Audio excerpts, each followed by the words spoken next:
আসসালামু আলাইকুম ওয়া রাহমাতুল্লাহি ওয়া বারাকাতুহু। আলহামদুলিল্লাহি ওয়াহদা ওয়াসসালাতু ওয়াসসালামু আলা আবদিহিল মুস্তাবা আল মুস্তাফা ওয়া আলা আলিহি ওয়া সাহবিহি রাশাদা। প্রিয় দর্শক, আপনারা দেখছেন সওয়াল জবাব অনুষ্ঠান। এই অনুষ্ঠানের মাধ্যমে আমরা ইসলাম বিষয়ক বিভিন্ন প্রশ্নের জবাব দিয়ে থাকি। আজও কিছু প্রশ্নের জবাব জানবো আমরা। আজ আমাদের মাঝে রয়েছেন বিশিষ্ট ইসলাম চিন্তাবিদ, শিক্ষাবিদ, বিশ্ববিদ্যালয় শিক্ষক ডক্টর মোহাম্মদ সাইফুল্লাহ মাদানী। আসসালামু আলাইকুম ওয়া রাহমাতুল্লাহি ওয়া বারাকাতুহু। ওয়া আলাইকুম আসসালাম ওয়া রাহমাতুল্লাহি ওয়া বারাকাতুহু। মোহতারাম, কেমন আছেন? আলহামদুলিল্লাহ, আপনি কেমন আছেন? আলহামদুলিল্লাহ, আমি ভালো আছি। হাইয়াকুমুল্লাহ। আমিন। আজ শুরুতে যে প্রশ্নটা করব, কোনো ক্ষণ, দিন, মাস, বছরকে অশুভ মনে করা, কুলক্ষণে মনে করা জায়েজ হবে কিনা? ধন্যবাদ। খুবই গুরুত্বপূর্ণ একটি প্রশ্ন। সেটা হচ্ছে কোনো সময় অথবা কোনো স্থান অথবা কোনো মানে অবস্থাকে কুলক্ষণ হিসেবে নির্ধারিত করা। এটি ইসলামী শরীয়তে পরিভাষায় বলা হয় তাতায়্যুর। জি। তাতায়্যুর হচ্ছে কুলক্ষণ হিসেবে নির্ধারণ করা কোনো জিনিসকে। জি। তাতায়্যুর ইসলামী শরীয়তের মধ্যে এক প্রকারের শিরক। রাসূলুল্লাহ সাল্লাল্লাহু আলাইহি ওয়াসাল্লাম আব্দুল্লাহ ইবনে মাসউদ হতে বর্ণিত সহিহ বুখারী সুনান মুসনাদ আহমদের হাদিসের মধ্যে ইরশাদ করেন, ইন্নামার রুকা ওয়াত তামাইম ওয়াত তিওয়ালাতা শিরকুন। এই হাদিসের মধ্যে কোন কোন রাওয়ায়াতের মধ্যে আছে ওয়াত-তিরাতু শিরকুন, ইসলাম অনুমোদন দেয় নাই এই ধরনের ঝাড়ফুঁক, তারপরে ওই ধরনের তাবিজ কবজ যেগুলো আছে, তারপরে ওই জাদু, যে জাদুর মাধ্যমে স্বামী স্ত্রীর বন্ধন তৈরি করা হয় থাকে, আর যে কোনো বস্তুকে কুলক্ষণ হিসেবে নির্ধারণ করা হয় থাকে, এগুলো শিরক। এগুলো এক প্রকারের শিরক। মান তাতায়্যারা ওয়া তুতায়্যারা লাহ, রাসূলুল্লাহ আরেকটি হাদিসের মধ্যে বলেন, যে ব্যক্তি কোনো জিনিসকে কুলক্ষণ হিসেবে নির্ধারণ করলো অথবা যার জন্য কুলক্ষণ হিসেবে নির্ধারণ করা হলো, ফাকাদ আশরাক, সে শিরকের মধ্যে লিপ্ত হলো। এই জন্য যেমন অনেকে আছে যে শনিবারকে কুলক্ষণ মনে করেন, অনেকে আছে যে একটা টাইম নির্দিষ্ট করে নিয়ে বলে যে এই টাইমটা ভালো না, অথবা একটা পরিস্থিতিকে কুলক্ষণ মনে করে থাকেন। যেমন ঘর থেকে বের হলো, একজন নারীকে দেখলেন, বলে আহা আজকে পুরা দিনটাই কুফা গেল। নাউযুবিল্লাহ মিন যালিক। এটি হচ্ছে কুসংস্কারের একেবারে নিম্ন পর্যায়ের কুসংস্কার। এর সাথে আসলে ইসলামের সামান্যতম কোনো সম্পর্ক নেই। এবং পৃথিবীর বিভিন্ন সমাজে, বিভিন্ন এলাকায় বিভিন্ন ধরনের ডেট নির্ধারণ করা আছে। অমুক মাসের এত তারিখ, এটা কুলক্ষণের তারিখ, এটা খারাপ তারিখ। তারপরে যখন মাসের তারিখ দেওয়া হয় তাকে, বিয়ের তারিখ দেওয়া হয় তাকে, তখন বলে না এই তারিখ দেওয়া যাবে না, এই তারিখটা ভালো না। হ্যাঁ, এই যে সময়, এটাকে আমি কুলক্ষণ মনে করেছি, কিন্তু আল্লাহ তাআলা কি বলেছেন, লা তাসুব্বুদ দাহর, তোমরা সময়কে গালিগালাজ করো না, ইন্নামা আনাদ দাহর, সময় মূলত আমি নিজেই, আমি সৃষ্টি করেছি। কারণ সময়কে আল্লাহ তাআলা সৃষ্টি করেছেন। সুতরাং আল্লাহ সুবহানাহু ওয়া তাআলা এই সময়কে নিয়ন্ত্রণ করে থাকেন, সবটাই আল্লাহ তাআলার দিকে সম্পর্কিত হয়ে থাকে। তাই আপনি একটা নির্দিষ্ট সময়কে যদি কুলক্ষণ নির্ধারণ করে নেন, তাহলে আল্লাহ তাআলার সাথে আপনি একটা খারাপ আচরণ করলেন, আল্লাহ সম্পর্কে আপনার একটা খারাপ ধারণা তৈরি হলো, যেটা আল্লাহ সুবহানাহু ওয়া তাআলা কোনোভাবে অনুমোদন দেন না। তাই এক্ষেত্রে খুবই স্পষ্ট একটি কথা, সেটা হচ্ছে এই যে কোন একটা ক্ষণকে নির্দিষ্ট করে নিয়ে সেটাকে কুলক্ষণ হিসেবে নির্ধারণ করা, যেটা আমার খারাপ হওয়ার সম্ভাবনা আছে, এটা ইমানদার ব্যক্তি কোনোভাবেই ধারণা করতে পারে না। কারণ এই কাজটি নৈতিকভাবে এবং আকীদাগত দিক থেকে দুইটি মৌলিক আকীদার পরিপন্থী। এক, আমরা যে আল ঈমান বিল কদর আর রিদা বিল কদর, তাকদীরের প্রতি আমাদের যে সন্তুষ্টি, তাকদীরের প্রতি আমাদের যে ঈমান, সেটাকে আমরা অস্বীকার করছি। সেটাকে আমরা যেভাবে মেনে নেওয়ার কথা সেভাবে আমরা সেটাকে মেনে নিচ্ছি না। এটা আমাদের জন্য এটা খারাপ বিষয়। দ্বিতীয় নম্বর বিষয় হচ্ছে একটা সময় অথবা একটা বস্তুকে আমরা মনে করতেছি তার এমন কোনো ক্ষমতা আছে যে সে আমার কোনো ক্ষতি বা কোনো কল্যাণ করতে পারে, কোনোভাবেই না। কারণ কোনো ব্যক্তির ক্ষতি এবং কল্যাণের ক্ষমতা একমাত্র আল্লাহ তাআলার। পৃথিবীর কোনো বস্তু, পৃথিবীর কোনো সময়, পৃথিবীর কোনো কিছুই একজন ব্যক্তির ক্ষতি অথবা একজন ব্যক্তির কল্যাণ করার ক্ষমতা রাখে না। ক্ষতি এবং কল্যাণ আল্লাহ তাআলার কাছে সম্পৃক্ত, আল্লাহ তাআলার দিকেই সম্পৃক্ত হয়ে থাকে। তাই এই দুইটি মৌলিক আকীদার কারণেই কোনো ব্যক্তি যদি কোনো জিনিসকে কুলক্ষণ হিসেবে নির্ধারণ করে থাকেন, তাহলে তার এই কুলক্ষণ কাজটি ইসলামী শরীয়তে মৌলিকভাবে নিষিদ্ধ। এটাকে জুমহুর মুহাদ্দিসিনে কেরাম শিরকে আসগর বলেছেন, ছোট শিরক। তবে ছোট শিরক হলেও, ছোট শিরক করতে করতে একজন ব্যক্তি বড় শিরকের দিকে চলে যায়। তখন তিনি মনে করেন যে সব জিনিসই খারাপ। যেমন আপনি ঘর থেকে বের হলেন, আপনার হঠাৎ করে একটা সামনে কুকুর এসে গেল, অথবা আপনি ঘরের মধ্যে শুয়ে আছেন, একটা কাক এসে কা কা আওয়াজ করলো, তাহলে আজকে মনে হয় বড় ধরনের বিপদ আছে। নাউজুবিল্লাহ। তাহলে আপনি মনে করলেন যে কাকের আওয়াজটা আপনার জন্য বিপদের কারণ হয়ে গেছে।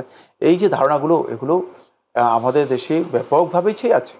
এই কুসংস্কারগুলো থেকে সমাজকে বাঁচাতে হলে সমাজকে জানাতে হবে যে এই ধরনের কুলক্ষণ, এগুলো কুসংস্কার, এগুলো ইসলামে শিরকি আকীদা, এগুলো আল্লাহ তাআলা এবং তার রাসূল সাল্লাল্লাহু আলাইহি ওয়াসাল্লাম এগুলো থেকে আমাদেরকে বাঁচতে নির্দেশ দিয়েছেন এবং এগুলো পরিহার করতে আমাদেরকে নির্দেশ দিয়েছে।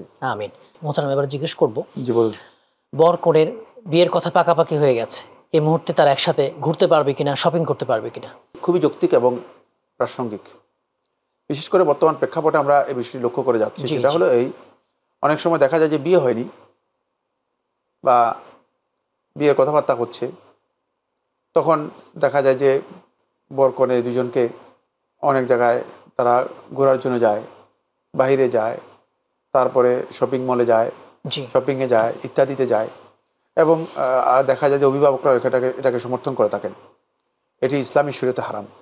মানে প্রসঙ্গত আমি একটি বিষয় বলি, সেটা হলো এই যে অল্প কিছুদিন আগে আমার কাছে একটা প্রশ্ন এসেছে, সেটা এই ধরনেরই। এই ধরনের একটি কাজ করতে গিয়ে শেষ পর্যন্ত তাদের সাথে অবৈধ সম্পর্ক তৈরি হয়েছে। অবৈধ সম্পর্ক তৈরি হওয়ার পর শেষ পর্যন্ত আর বিয়ে হয়নি এবং পরস্পরের বড় ধরনের ক্ষতি হয়েছে। আসলে ইসলাম মানে যেটাকে যেখানে রাখতে বলেছে, জি জি, সেটাকে সেই স্থানে রাখা, এটার নাম হচ্ছে আদল, জাস্টিস, ইনসাফ, ইনসাফ। আর যেটাকে যেখানে রাখতে বলেছে সেটাকে সেখানে না রেখে অন্য জায়গায় রাখা, এটার নাম হচ্ছে ইনজাস্টিস অথবা জুলম। জুলম। এই জায়গায় আসলে যদি বিবাহ না হয়ে থাকে, তাহলে কোনো অবস্থাতেই মানে একজন মেয়েকে আরেকজন ছেলের সাথে ঘুরতে দেয়া অথবা মার্কেটিংয়ের জন্য দেয়া অথবা পরস্পরের কথা বলার জন্য মানে অ্যাক্সেস দেয়া, যেমন মোবাইল অ্যাক্সেস দেয়া, জি, এটাও হারাম। হারাম। কারণ এটা বিবাহ বহির্ভূত অবৈধ সম্পর্কের দিকে নিয়ে যায়।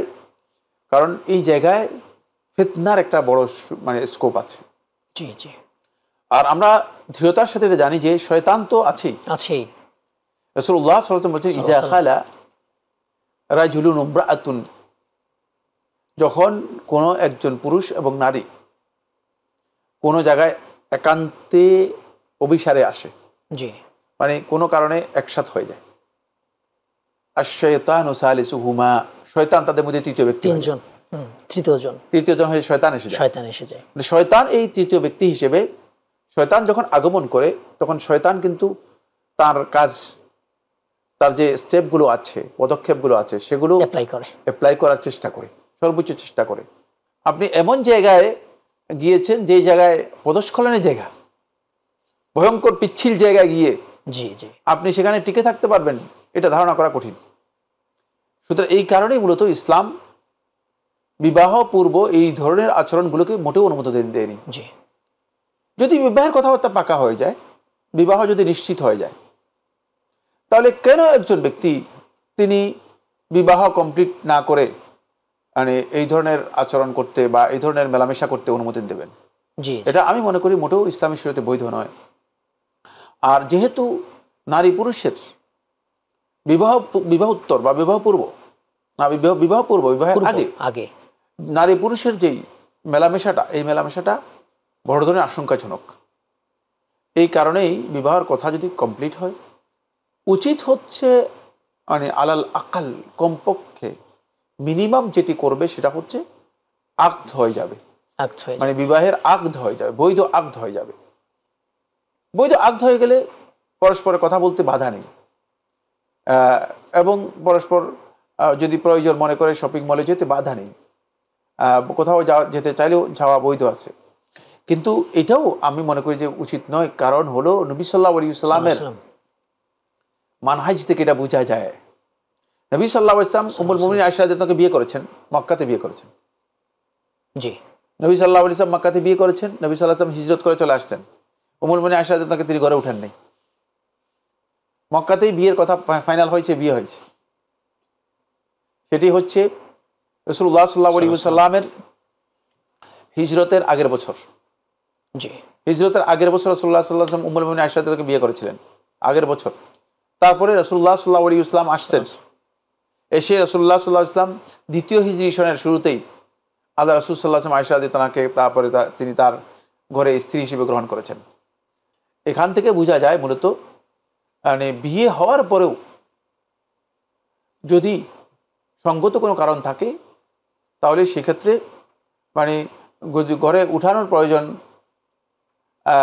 যদি বোধ না করেন তাহলে ঘরে মানে সংসার না করেন এতে কোনো অসুবিধা নেই, কিন্তু বিয়ে হয়ে যেতে হবে, বিয়ে হয়ে যেতে হবে। যদি বিয়ে না হয় তাহলে এখানে বিয়ে পূর্ব অবৈধ কোনো সম্পর্ক তৈরি হতে পারে, যেটা ইসলাম হারাম করেছে।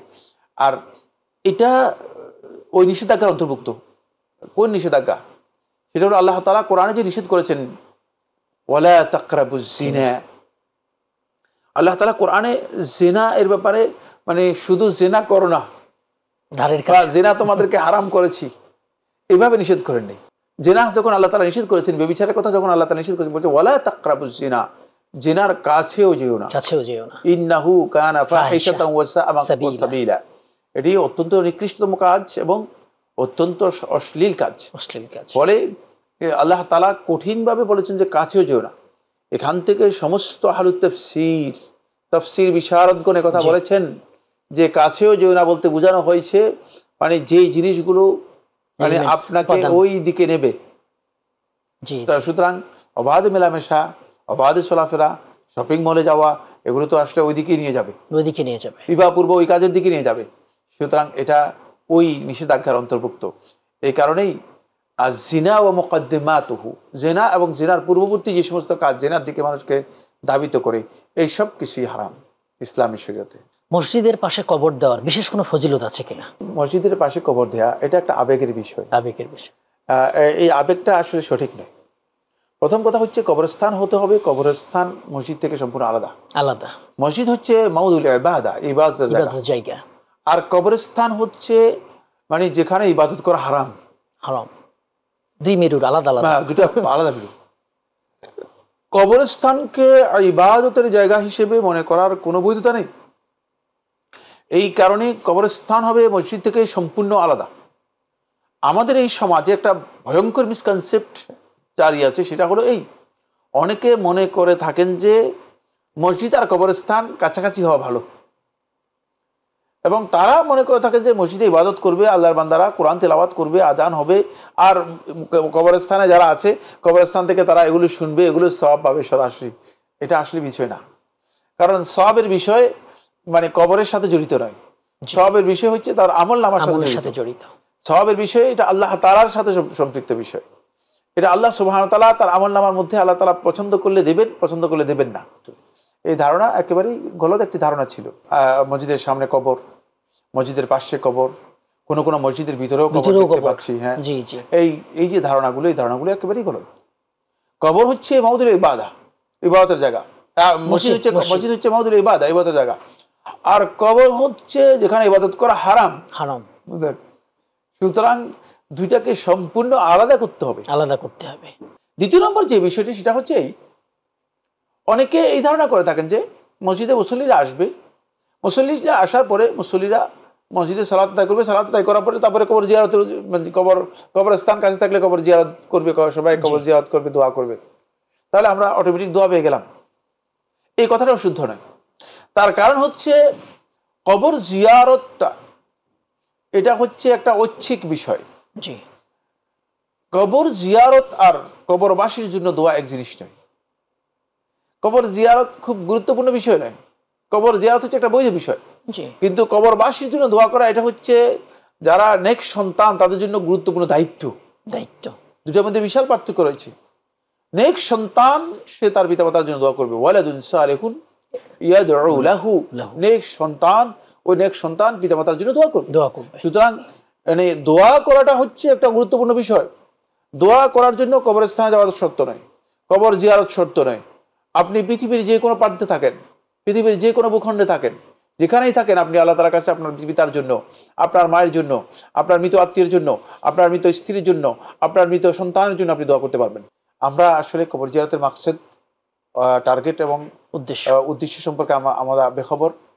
আর কবর জিয়ারতের জায়গা মানে আমাদের কোথায় রাখতে হবে আর ইবাদতের জায়গা কোথায় রাখতে হবে সেই বিষয়গুলো আমাদের না জানা থাকার কারণে আমরা মনে করছি মসজিদ এবং কবর গুলিয়ে দুটাই ফেলেছি একই জিনিস, দুটাকে গুলিয়ে ফেলেছি।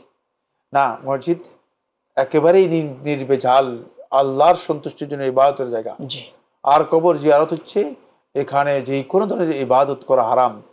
ফলে এই কবরের এই ছিদ্র ধরে, কবরের এই সূত্র ধরে এই মানব সভ্যতার মধ্যে সবচেয়ে বড় যে শিরক, সেই শিরক আগমন ঘটেছে। জি জি এই কারণে রাসূলুল্লাহ সাল্লাল্লাহু আলাইহি ওয়াসাল্লাম একেবারে মৃত্যুর 5 দিন আগে আল্লাহ নবী সাল্লাল্লাহু আলাইহি ওয়াসাল্লাম যে কথা বলেছেন, লা তাত্তাখিযু কবরি ওয়াসানান ইউবাদ, তোমরা আমার কবরকে প্রতিমায় পরিণত করো না, যা এই কবরের পূজা করা হবে, ইবাদত করা হবে। নাউযুবিল্লাহ। বারবার এসে লোকেরা ইবাদত করবে, এটা ইবাদতের জায়গা হিসেবে কবরকে কোনদিন গ্রহণ করবে না। কিন্তু দুর্ভাগ্যের বিষয় হচ্ছে যে আমরা অনেকেই কবরকে এখন ইবাদতের জায়গা হিসেবে ঘোষণা করেছি, কবরকে মাজার বানিয়েছি, কবর মাজার হিসেবে আমরা কবরকে ট্রিট করছি, এবং সেখানে গিয়ে আমরা কবরস্থ যিনি আছেন তার কাছ থেকে কল্যাণ অকল্যাণ এগুলোর বিষয়ে আমরা তার কাছে দরখাস্ত করার জন্য চেষ্টা করছি, যেটা একমাত্র আল্লাহ তাআলার হক। এটাও একটা বড় বিভ্রান্তি, বড় ধরনের শিরকি কাজ। এগুলো থেকে আসলে পুরো জাতিকে সতর্ক করতে হবে এবং এটাও জ্ঞান দিতে হবে যে কবর কোথায় হবে আর মসজিদ কোথায় হবে। মসজিদ থেকে কবর অবশ্যই আলাদা হতে হবে। আমিন। পিতামাতার ছাড়াছাড়ি হওয়ার পরে সন্তান সন্ততি কার কাছে থাকবে, কে দেখভাল করবে? ধন্যবাদ, খুবই গুরুত্বপূর্ণ প্রশ্ন করেছেন। পিতামাতার ছাড়াছাড়ি হয়ে যাওয়ার পর সন্তান যারা, যদি সন্তানরা বালেগ হয় তাহলে সবাই পিতার কাছেই থাকবে। সন্তানের সকল পরিচয়, সকল দায়িত্ব পিতার উপর। মায়ের উপর সন্তানের কোনো পরিচয় নেই, মা সন্তানের কিছুই না। সন্তানের মানে জননী কোনো সন্দেহ নেই, কিন্তু সন্তানের লালন পালন অথবা সন্তানের পরবর্তী কোনো দায়িত্ব মায়ের দিকে বর্তায় না। ইসলাম মাকে এত কঠিন দায়িত্ব দেয়নি, কারণ এই দায়িত্ব নিতে গেলে মা তা ক্ষতিগ্রস্ত হয়ে যাবে। কারণ মা শুধুমাত্র তার মানে মাতৃত্বের এই মানে দিকটাকেই সে রক্ষা করবে, অর্থনৈতিক, এবং সে মানে এই অর্থনৈতিক বোঝা তাকে বহন করার দায়িত্ব ইসলাম দেয়নি, তিনি এটা গ্রহণ করবেন না। যদি বালেগ হয়ে যায় তাহলে পিতাই সব কিছু, পিতার উপর দায়িত্ব ওয়াজিব, এটা কিন্তু সুন্নত নফল নয়। পিতার উপর ওয়াজিব হচ্ছে পিতা এই সন্তানদেরকে দেখাশোনা করবে, লালন পালন করবে, তাদেরকে শিক্ষা দিবে, তাদেরকে আদব দিবে, তাদেরকে জ্ঞান দিবে, তাদেরকে বড় করবে, তাদের সবকিছু দায়িত্ব পিতার উপর বর্তাবে। 2 নম্বর হচ্ছে যদি সন্তানরা নাবালেগ হয়, অপ্রাপ্ত বয়স্ক হয়, তাদের দুটি অবস্থা। অপ্রাপ্ত বয়স্ক এমন যে মানে এরা শিশু, অপ্রাপ্তবয়স্ক এমন এরা শিশু নয়, এরা মানে এদের লালন পালন করতে যে কেউ লালন পালন করতে পারবে, এরা সবকিছু বুঝে, মানে এরা চলতে পারে, বড় যারা মানে বালক পর্যায়ে যারা আছে। অপ্রাপ্তবয়স্ক কিন্তু শিশু নয়। যদি শিশু হয়ে থাকে তাহলে শিশু এর দায়িত্ব মায়ের উপর থাকবে। রাসূলুল্লাহ সাল্লাল্লাহু আলাইহি ওয়াসাল্লাম হাদিসের মধ্যে বলেছেন যে না ওয়ালাকি ইবনাতুকি মা লাম তানকিহি, যে তুমি তোমার মেয়ের এই অধিকারটুকু পাবে ততদিন পর্যন্ত, মা লাম তানকিহি, যতদিন পর্যন্ত অন্যত্র বিয়ে না বসবে। খুবই গুরুত্বপূর্ণ মাসআলা, খুবই ইম্পর্টেন্ট বিষয়।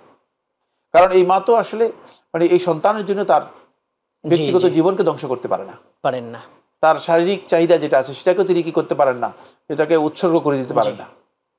এটা আমাদের সমাজের মধ্যে তৈরি হয়েছে একটা ভুল ধারণা। ফলে এই কারণেই সমাজে অনেক অনাচার হচ্ছে, সামাজিকভাবে অনেক অনাচার হচ্ছে, অনেক খারাপ কাজ মানে আমরা সমাজের মধ্যে লক্ষ্য করছি। এটাও মূল কারণ একটাই, সেটা হলো এই, যখন খুবই অল্প বয়সে একজন নারী বিধবা হয়ে যায়, তার শারীরিক যেই সেক্সুয়াল টেন্ডেন্সি আছে সেটা থেকে গিয়েছে, সেটা পূরণ করা হচ্ছে না, ফলে সে মানসিকভাবে বিধ্বস্ত হয়, সে মানসিক ডিপ্রেশনে চলে যায় এবং সে পারিবারিকভাবে অন্যান্য খারাপ কাজের সামাজিক অনাচার যেগুলো আছে সেগুলোর সাথে জড়িয়ে যেতে পারে। এটা ইসলামে বৈধ নয়। ইসলাম হচ্ছে অবশ্যই নারী বিবাহ বসবে। নারী যখন তার কোনো কারণে বিবাহ বিচ্ছিন্ন হয়ে গেছে, ডিভোর্স হতে পারে অথবা মৃত্যু হতে পারে, মানে যে কোনো ভাবেই তার বিবাহ বিচ্ছেদ হয়ে যাবে, তখন সে বিয়ে বসে যাবে। কারণ হচ্ছে তার একটা অভিভাবক লাগবেই। ইসলাম তাকে অভিভাবক দিয়েছে, সে অভিভাবক নিবেই। এটা হচ্ছে ইসলামিক বিধান। আমাদের এই সমাজ একেবারে গলত মানে রাস্তায় চলছে, একেবারে উল্টা রাস্তায় চলছে। সেটা হলো এই 4-5 জন 6 জন সন্তান, এগুলো সব মেয়ের উপর অথবা একজন নারীর উপর ছেড়ে দিয়ে বাবা অন্যত্র বিয়ে করে চলে গিয়েছে। এটি ইসলামী শরীয়তের সাথে, ইসলামী বিধানের সাথে একেবারেই সাংঘর্ষিক, মোটেও বৈধ নয়, মোটেও উচিত নয়। যে বিষয়টা আমি বলতেছিলাম সেটা হচ্ছে এই, যদি অন্যত্র বিয়ে বসে যায় তাহলে শিশু সন্তান এটা লালন পালনের দায়িত্ব পিতার নিতে হবে, পিতার নিতে হবে। পিতাই এটা দায়িত্ব পালন করবে। আর যদি শিশু সন্তান থাকে, যদি অন্যত্র বিয়ে না বসে, তাহলে শিশু ততদিন পর্যন্ত মায়ের অধীনে থাকবে যতদিন পর্যন্ত শিশু মানে চলতে পারে, জি, একাকী এবং চলতে পারে। শিশুকে লালন পালন করতে মানে পিতার জন্য কোনো বড় ধরনের মানে কষ্ট না হয়, ততদিন পর্যন্ত মায়ের কাছে শিশু থাকতে পারবে। এক্ষেত্রে অবশ্যই পিতা তাদের হাদানা এবং তারবিয়া, তাদের লালন পালন, তাদের ভরণ পোষণ, তাদের যত দায়িত্ব আছে এগুলো সব দিতে হবে। এবং সেই ক্ষেত্রে মা যদি লালন পালনের দায়িত্ব পালন করে থাকে, তাহলে মাকে খরচ দিতে হবে, মাকে নার্সিং খরচ দিতে হবে। কারণ হচ্ছে মা তো আসলে সে আরেকজনের সন্তান পালন করছে, আরেকজনের সন্তান পালন করতেছে। সে যদি অন্যত্র বিয়ে বসে যায়, তাহলে সে অন্যত্র থেকে অভিভাবক হিসেবে অন্যত্রের অভিভাবকত্ব চলে যাবে। যতদিন পর্যন্ত সে মানে আরেকজনের সন্তানকে লালন পালন করবে, ততদিন পর্যন্ত তাকে প্রয়োজনীয় খরচ দিতে হবে। হাসান, জাযাকুমুল্লাহ খাইর, আমাদের মূল্যবান সময় দিয়েছেন। আল্লাহ বারাক ফিকুম। আল্লাহ তাআলা আপনাকে কবুল করুন, এবং আমি আশা করি এর মাধ্যমে মাই টিভি যে সমস্ত দর্শক আছেন তাদের সবাইকে ধন্যবাদ জানাচ্ছি। আমিন আমিন। আল্লাহ সবাইকে কবুল করুন। আমিন। দর্শক, আমরা এতক্ষণ দেখলাম সওয়াল জবাব অনুষ্ঠান। আজ আমাদের প্রশ্নের জবাব দিলেন বিশিষ্ট ইসলামী চিন্তাবিদ ডক্টর মোহাম্মদ সাইফুল্লাহ মাদানী। আমরা প্রশ্ন করে দিন জানবো, দিন মেনে চলবো, আর প্রশ্ন করার ক্ষেত্রে খেয়াল করব আমরা অপ্রয়োজনীয় অনর্থক প্রশ্ন করব না, কারণ হাদিসে নিষেধাজ্ঞা আসছে ব্যাপারে। রাসূলুল্লাহ সাল্লাল্লাহু আলাইহি ওয়াসাল্লাম বলেছেন পূর্ববর্তীরা ধ্বংসপ্রাপ্ত হয়েছে এই কারণেই, বেশি প্রশ্ন করার কারণে। আমরা অনর্থক অপ্রয়োজনীয় প্রশ্ন করব না, প্রয়োজনীয় প্রশ্ন করব, অর্থবোধক প্রশ্ন করব। আল্লাহ তাআলা আমাদের সবাইকে দিন জেনে আমল করার তৌফিক দান করুন। আমিন। আসসালামু আলাইকুম ওয়া রাহমাতুল্লাহি ওয়া বারাকাতুহু।